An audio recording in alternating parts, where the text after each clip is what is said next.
Bismillahirrahmanirrahim. That is our lecture number 36 and that is thermal physics 1. इसमें हम सबसे पहले थर्मल फिजिक्स 1 पढ़ेंगे and then further thermal physics 2 पढ़ेंगे। नंबरिंग करने का ये मकसद होता है कि आपका नेक्स्ट पार्ट अभी नेक्स्ट पढ़ा हुआ है। Alright, that is lecture number 36 and that is thermal physics। इस चैप्टर में हम ये पढ़ेंगे कि थर्मल फिजिक्स बेसिकली होती क्या है और ये किस तरह वर्किंग करती है और किस तरह डिफरेंट फिनोमेनास के साथ ये डील करती है। ये थोड़ा लेंथी चैप्टर है, इसके 18 पॉइंट्स हैं, इसको अच्छे से आपको समझने की ज़रूरत है। मैंने मेन पॉइंट्स जो हैं वो पॉइंट्स हेडिंग में जो है वो मैक्सिमम ट्राई किया है कि वो जो है वो इंक्लूड हो जाए, ठीक है। और जो एक्स्ट्रा हैं जिनकी ज़रूरत नहीं है वो मैंने इनसे निकाल दिया ताकि आपको इजीली जो चीज़ों की समझ आ जाए, ठीक है।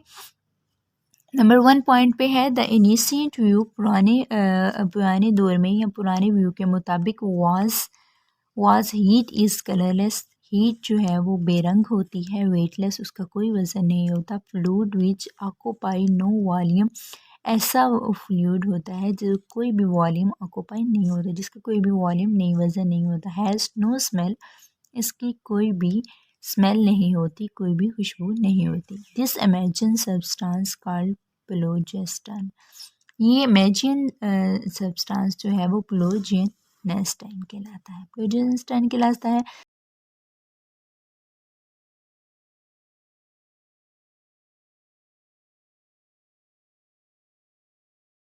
वह सपोजिडली स्टोर इन ऑब्जेक्ट, ये फर्ज कर लें कि स्टोर किया है ऑब्जेक्ट में, एंड ट्रांसफ़र बिटवीन ऑब्जेक्ट, और ऑब्जेक्ट्स के अंदर जो है वो एक से दूसरे ऑब्जेक्ट के अंदर भेज दिए हैं।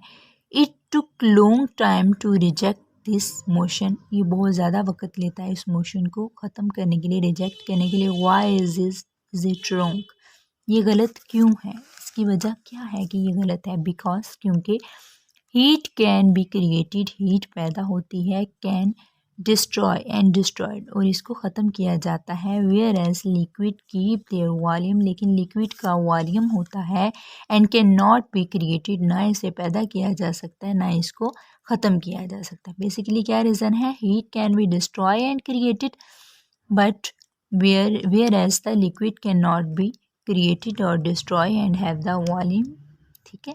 ऑलराइट, समझ आ गई यहाँ तक। नेक्स्ट पॉइंट नंबर 2 है initiative notations of temperature. We are all familiar, हम सबको पता है with an initiative notations of temperature.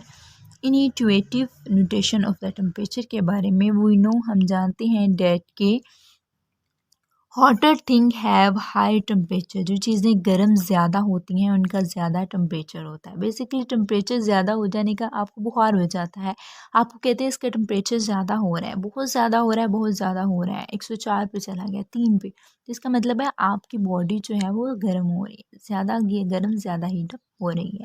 But let us try to define temperature more regularly, वो कहते हैं चलो हम जो टेम्परेचर है उसको ज़्यादा अच्छे तरीके से, ज़रा रफ तरीके से एक्सप्लेन करते हैं। In the 3 bodies A B C, 3 bodies हमारे पास A B and C are in contact, एक दूसरे के साथ जुड़ी हुई हैं विद ईच अदर।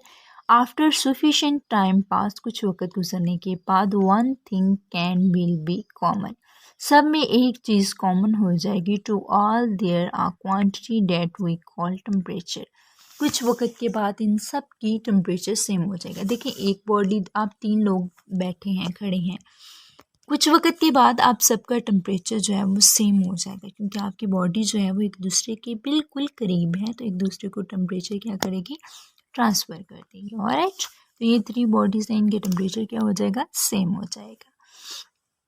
नेक्स्ट आते हैं पॉइंट नंबर 3 पे, हीट इज़ एनर्जी। हीट हमारी बेसिकली क्या होती है, एनर्जी होती है।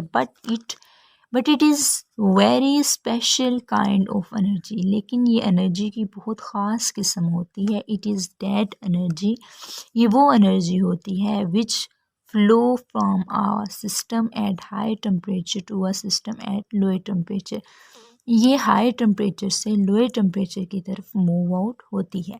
अगर आप यहाँ पे देखें तो ये हाई टेम्परेचर है, ये हीट है, और यहाँ पे किस तरफ ट्रांसफ़र हो रही है, लोअर टेम्परेचर की तरफ। इसकी डायरेक्शन किसकी तरफ है, लोअर टेम्परेचर की तरफ। Heat is flow of internal energy due to temperature difference. Heat जो है वो किसकी वजह से ट्रांसफ़र करती है, टेम्परेचर डिफरेंस की वजह से। उसके बाद आप पॉइंट नंबर 4 देखेंगे, that is the thermal equilibrium. Thermal equilibrium is extremely important. Thermal equilibrium बहुत इंपॉर्टेंट है टू आवर अंडरस्टैंडिंग, हमारे समझने के लिए, ऑफ हीट को। If some object are put in thermal contact, अगर कुछ ऑब्जेक्ट को थर्मल कॉन्टैक्ट में पुट किया जाता है, but there is no heat exchange, लेकिन इनकी कोई भी हीट जो है एक जगह से दूसरी जगह नहीं जाती, देन वी से डैट, तो हम कह सकते हैं object are in thermal equilibrium. तो हम कह सकते हैं कि हमारे ऑब्जेक्ट किस में है, थर्मल इक्विलिब्रियम में मौजूद हैं। सो गिरचा, if the glass of the water is hot or cold, अगर हमारे पानी का गिलास जो है वो गर्म है या ठंडा है, इनिशियली सबसे पहले मतलब स्टार्ट में, आफ्टर टाइम पास कुछ वक्त के बाद, it will be in thermal equilibrium, कुछ वक्त के बाद, इनिशियली आफ्टर टाइम पास कुछ वक्त के बाद, it will be in thermal equilibrium, कुछ वक्त के बाद थर्मल इक्विलिब्रियम की हालत में होगा, and will neither receive nor loss heat to the atmosphere, ना ही ये हीट लॉस कर रहा होगा और ना ही हीट दे रहा होगा किसको, थर्मल इक्विलिब्रियम की हालत को। ठीक है, उसके बाद आते हैं पॉइंट नंबर 5 पे। पॉइंट नंबर 5 में हमारे पास एक क्वेश्चन है, we have an initial understanding, we have an intuitive understanding of temperature, but how do we measure it? हमें ये बात का तो पता है कि हमारा टेम्परेचर इनिशियली कैसा होता है, ये क्या होता है, लेकिन हम मालूम करेंगे कि इसको मेजर कैसे कर सकते हैं, हम इसको माप कैसे सकते हैं, by looking at some physical properties, कुछ फिज़िकल प्रॉपर्टीज़ को देखते हुए, डेट के चेंज जो तब्दील होती हैं, व्हेन द टेम्परेचर चेंज, जब टेम्परेचर तब्दील होता है। So for example when that temperature rise most things, और जब ये टेम्परेचर चेंज होता है जी, तो आप देख रहे हैं the electrical resistance change, something change, electrical energy resistance जैसे ही हमारी चेंज होती है, हमारी कुछ चीज़ें चेंज हो जाती हैं, जिनमें उनके कलर्स ख़ास तौर पे शामिल हैं। These car the thermometric properties, ये थर्मोमेट्रिक प्रॉपर्टीज़ कहलाती हैं। ठीक है, उसके बाद पॉइंट नंबर 6 पे आते हैं, date is the practical example. आपने इसको और से समझना है। Practical example, the constant volume gas thermometer, हमारे पास कांस्टेंट वॉल्यूम थर्मामीटर गैस है। Here reference level kept fix, इसका रेफरेंस लेवल जो है वो फिक्स रख लेते हैं, by rising or lowering tube on right hand side, हम इसकी राइट हैंड साइड पे इसका राइज कर ज़्यादा बढ़ा देंगे या कम कर देंगे किसके, ट्यूब का टेम्परेचर को। सो चुनाचे द गैस वॉल्यूम फिक्स, तो इसका गैस का वॉल्यूम फिक्स हो जाएगा। द गैस प्रेशर, तो गैस प्रेशर जो है F cross G cross H बन जाएगा। And so pressure is measuring it, so हम प्रेशर को मालूम कर लेंगे। अगर आप यहाँ पे देखते हैं, यहाँ पर हमारी गैस पड़ी हुई है, ये देखें यहाँ से लोअर से हायर जा रहा है, तो ये रेजिस्टेंस लेवल है, ये मरकरी लेवल है, टेम्परेचर क्या हो रहा है यहाँ पे, मूव हो रहा है। यहाँ पे गैस फिल है, जैसे ही ये इसके अंदर से घूमेगी तो यहाँ पे ये लोअर में चली गई, यहाँ पे हायर में चली जाएगी। ठीक है, उसके बाद पॉइंट नंबर 7 पे आते हैं। There is a temperature below which it is not possible to go, कुछ टेम्परेचर ऐसे होते हैं जिनके बाद मज़ीद टेम्परेचर जो है वो चेंज नहीं होता है। इन अदर वर्ड्स, दूसरे लफ्ज़ों में हम कह सकते हैं, if gas cool or cool, अगर गैस बहुत ज़्यादा ठंडी, if you cool or cool, अगर आप बहुत ज़्यादा, सॉरी ये यू है, if you cool or cool, अगर आपकी बॉडी बहुत ज़्यादा ठंडी से ज़्यादा ठंडी हो जाती है। देयर कम आ पॉइंट, एक वक्त ऐसा आएगा, after which you can not cool any more. उसके बाद आप मज़ीद जो है वो आपका जिस्म, आपकी बॉडी ठंडी नहीं होगी, ठीक है। How do we know this, हमें कैसे मालूम होता है कि ये सब कैसे हुआ। टेक डिफरेंट गैसेस, मुख्तलिफ गैसेस लें and plot how their pressure changes, और ये ड्रा करें कि उनके प्रेशर कैसे तब्दील होते हैं as you cool them down, क्योंकि उनकी कूलिंग को आपने क्या करना है, कम करना है। This point is absolutely zero, ये पॉइंट एब्सोल्युटली ज़ीरो पे चला जाएगा। आपको पता है फ्रीजिंग पॉइंट ज़ीरो पे ही एंडिंग पे जाता है, माइनस में आता है of temperature and lies at the about -273.15 degree Celsius. This is called 0 Kelvin और 0 डिग्री केल्विन।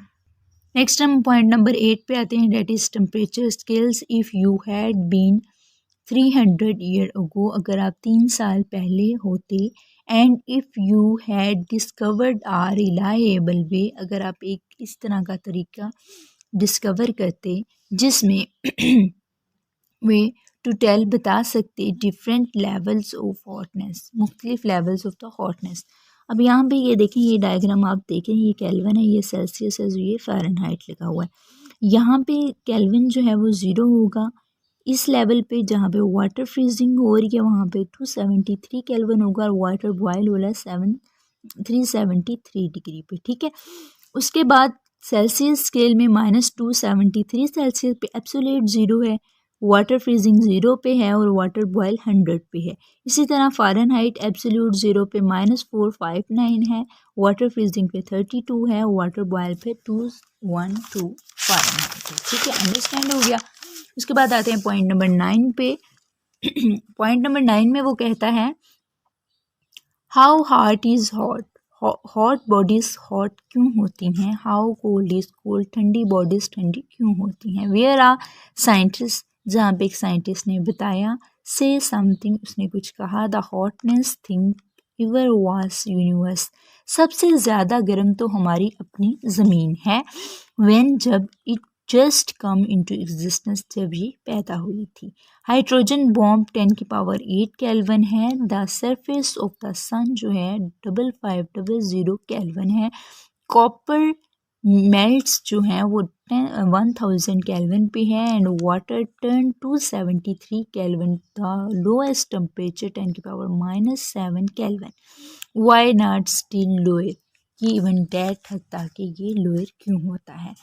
पॉइंट नंबर 10 पे आते हैं, when you rub your hand, जब आप अपने हाथों को ऐसे ऐसे ऐसे दोनों हाथों के ऐसे ऐसे रब करेंगे दे गेट हॉट, ये गर्म हो जाएंगे। मैकेनिकल वर्क, अब मैकेनिकल वर्क जो है वो कन्वर्ट हो रहा है इनटू हीट में। जो मैकेनिकल वर्क आप अपने हाथों पे करेंगे वो किस में कन्वर्ट हो जाएगा, हीट में। सो 1 calorie rises to temperature of the 1 gram of water and 1 calorie equal है 4.186 जूल की एंड 1 किलो कैलोरी किसके इक्वल है 100 कैलोरी की, ठीक है। ये आपने अंडरस्टैंड करना है और इसको याद भी रखना है। उसके बाद आते हैं पॉइंट नंबर 11 पे, जिसमें कहता है कंसीडर, फर्ज कर लें कि consider one important effect of the heat, एक हीट का एक ख़ास किस्म का जो इम्पॉर्टेंट इफ़ेक्ट है। मोस्ट थिंग एक्सपैंड, कुछ चीज़ें एक्सपैंड फैल जाती हैं व्हेन हीटेड, जब इनको गर्म किया, जैसे रेल की पटरी। ऑफ कोर्स चुनाचे ये ऑब्वियस बात है, अवर वर्ल्ड 3 डिमेंशनल, हमारी ज़मीन 3 डिमेंशनल है, but if they're thin rod then most visible effect, अगर लेकिन ये थिन होती तो ये बहुत अच्छे, बहुत ख़ास किस्म के जो हैं वो हमें रिजल्ट्स देती। तो अब देखें टी नॉट टेम्परेचर पे, एल नॉट पे ये क्या हो जाता है, चेंज हो जाता है एल, और टी पे ये चेंज नहीं होता, जस्ट एल रहता है। ठीक, तो एल इक्वल होता है L naught 1 plus alpha T minus T naught, L minus L naught इधर ले आएंगे, equal to alpha L naught T minus T naught आ जाएगा, ठीक है। ये इधर मल्टीप्लाई हो जाएगा। डेल एल, अब L minus L naught equal होता है डेल चेंज इन एल के, इक्वल है एल्फ़ा एल नॉट, ये भी किसके इक्वल है, चेंज इन, ये दोनों एक ही फैक्टर है ना, चेंज इन टेम्परेचर की। अल्फ़ा को एक साइड पे क्योंकि इसको मालूम करना है तो change in L over L naught over del T आ जाएगा, और बीटा हमारा change in volume volume by del T आ जाएगा। पॉइंट नंबर 12 है, उसमें वी डैश इक्वल है एल प्लस डेल एल का क्यूब। अब क्यूब को खोलेंगे तो एल प्लस इसकी जगह पे अल्फ़ा एल डेल टी लगा देंगे, ठीक है। अब इसका क्यूब आ जाएगा एल की 3 प्लस 3 ए एल की 3 डेल टी प्लस 3 ए का square L 3 del T square, ये इनका स्क्वायर खोल दिया है, plus alpha 3 L 3 del T 3 L 3 plus 3 alpha L 3 del T equal किसके V plus 3 alpha V del T के equal है, और भी हमारा 3 अल्फ़ा के इक्वल आ जाएगा जी। तो नेक्स्ट आप देख रहे हैं इसके डायग्राम, क्वार्टर्स में है, गैस में है, स्टील ए एल ए जी है, और एयर है, ठीक है। तो क्वार्ट्स में 10 की पावर -6 है, गैस में 10 की पावर -5 है, और स्टील में ये सारी कैटेगरीज आती हैं, ये 2 कैटेगरीज आती हैं ए एल और ए जी, ये 10 की पावर -4 है, और एयर कितनी है 10 की पावर -3, ये इनके टेम्परेचर्स हैं। पॉइंट नंबर 13 पे आते हैं, you need a thermostat to prevent an electrical iron from getting too hot or refrigerator from getting too cold। आपके पास एक थर्मामिस्टर है जिसे आपने बचाना है कि आपका इलेक्ट्रिकल आयरन बहुत ज़्यादा गर्म ना हो जाए, या आपका रेफ्रिजरेटर जो है वो ज़्यादा ठंडा ना हो जाए। मतलब आपका टेम्परेचर एक्सीड आप चला देते हैं, आप फुल कर देते हैं, तो एक्सीड ना कर जाए, आपकी चीज़ें ख़राब ना हो जाएं, उसके लिए आपकी इलेक्ट्रिकल आयरन जो है वो टू हार्ड ना हो जाए, वो एक छोटी सी वो चिप लगी हुई होती है, बिल्कुल इसी तरह आपके फ्रिज के ऊपर रेफ्रिजरेटर के ऊपर एक स्टेबलाइज़र लगा हुआ होता है जो बहुत ज़्यादा बॉडी को हॉट नहीं होने देता है, ठीक है, बचा के रखता है। व्हेन एक्सपैंड टुगेदर, जब ये मिल के फैलती हैं, one expand less than other shape destroy, एक इतना भी जो एक्सपैंड नहीं होता जिससे पहले इनकी शेप जो है वो क्या हो जाती है, ख़राब हो जाती है, ठीक है। उसके बाद पॉइंट नंबर 14 पे आते हैं, वाटर बिहेव स्ट्रेंजली, वाटर जो है वो अजीब तरीके से जो है वो बिहेव करता है फॉर सर्टेन टेम्परेचर, ख़ास टेम्परेचर्स पे, it contract when heated. Look at graph between 0 degree to 4 degree. अगर इस ग्राफ में आप देखते हैं तो आपको समझ आ जाएगी कि हमारा जो वाटर है वो किस तरह अजीब अजीब शेप्स को कोलैप्स करता है। उसके बाद आप देखेंगे point number 15, that is heat capacity. Heat capacity में सी इक्वल होता है C equal Q over del T के, डेल टी इसकी इंक्रीज इन टेम्परेचर या चेंज इन टेम्परेचर है, क्यू हीट है, क्यू बराबर, अब यहाँ पे नेक्स्ट पॉइंट इसका है, क्यू बराबर है एम सी डेल टी के, क्यू इसके बाद हीट एडिड जो होती है, एम जो है मैस है, डेल टी जो है वो क्या है, चेंज इन टेम्परेचर है, और सी क्या है, हमारी हीट है, ठीक है। और सी की वैल्यू कितनी है, ये 1.0 कैलोरी ओवर 0 सेल्सियस डिग्री ग्राम में, ठीक है, ये इसकी वैल्यूज आ गई। उसके बाद आप पॉइंट नंबर 16 पे देखें, पॉइंट नंबर 16 में कहता है कि आप block 0.5 kilogram of metal with initial temperature 30 degree Celsius is drop. वो कहता है हमारे ब्लॉक का 0.5 जो है वो क्या है, इनिशियल टेम्परेचर है 30 डिग्री ड्रॉप इनटू कंटेनर, उसके 30 डिग्री पे इसको कंटेनर में ड्रॉप किया जाता है, holding 1.12 kilogram of the water का 1.12 किलोग्राम है 20 डिग्री पे। ये final temperature of the block water system is 20.4 Celsius, what is specific heat of the metal. Question है बेसिकली न्यूमेरिकल है, ब्लॉक की हीट थी M B C B T B minus T, ये फार्मूले के, और वाटर एम डब्ल्यू, वाटर से इसको है ना, ये ब्लॉक बी से, वाटर डब्ल्यू से, तो ये इससे ज़ाहिर कर दे, ठीक है। अब ब्लॉक इक्वल टू वाटर के, तो ब्लॉक इक्वल टू वाटर के, ठीक है, इक्वल टू 0 के, इनको माइनस कर दिया ना आपस में। अच्छा, अब सी बी को जो है ना, ये वाले सी बी को क्या किया, साइड पे ले आए, M W C W T minus T W over M B T B minus T, ठीक है। उसके बाद इसकी वैल्यूज जो है ये देखिए आप क्लियरली पुट कर दें, ठीक है। पुट करने के बाद हमारा फाइनल रिजल्ट 39.1 जूल के किलोग्राम डॉट की आ जाएगा, ठीक है। ठीक हो गया। उसके बाद हमारा पॉइंट नंबर 17 है जिसमें व्हेन लिफ्टिंग डाची, जब हम एक डाची उठाते हैं, ये बड़े ज़माने पुराने में चली गई। डाची फ्रॉम अ स्टोव, एक स्टोव से, you would be wise to use cloth, आप कपड़ा इस्तेमाल करते हैं कि आपके हाथ जो है वो बच जाए। वाई, क्यों? Because metal transfer R conduct heat, जब मेटल ट्रांसफ़र होता है आपके हाथ से ढांची के स्टैंड्स के ऊपर और कंडक्ट हीट, तो उनकी हीट जो है वो कंडक्ट होती है easily at cloth does not, तो क्लॉथ जो होते हैं उनकी वजह से वो हीट जो है वो ट्रांसफ़र नहीं होती। सो T1 T2 जो है इसके दरम्यान में एल आ जाएगा, क्रॉस सेक्शनल एरिया ए है हमारे पास। ठीक हो गया, अंडरस्टैंड हो गया। उसके बाद आते हैं पॉइंट नंबर लास्ट 18 पे। 18 में कहता है conduction is one possible way by which heat is transfer, conduction एक ऐसा प्रोसेस है जिसकी वजह से हीट को ट्रांसफ़र किया जाता है from one position to other. Heat can transfer by convection, heat carried by moving fluid, heat जो है वो फ्लूइड की वजह से मिलेगी। यहाँ पे हमारा चैप्टर जो है वो एंड होता है। उम्मीद है कि आपको इसकी अच्छे से समझ आ गई होगी। अपना भी ख्याल रखें और अपने प्यारों का भी ख्याल रखें। अल्लाह हाफिज़।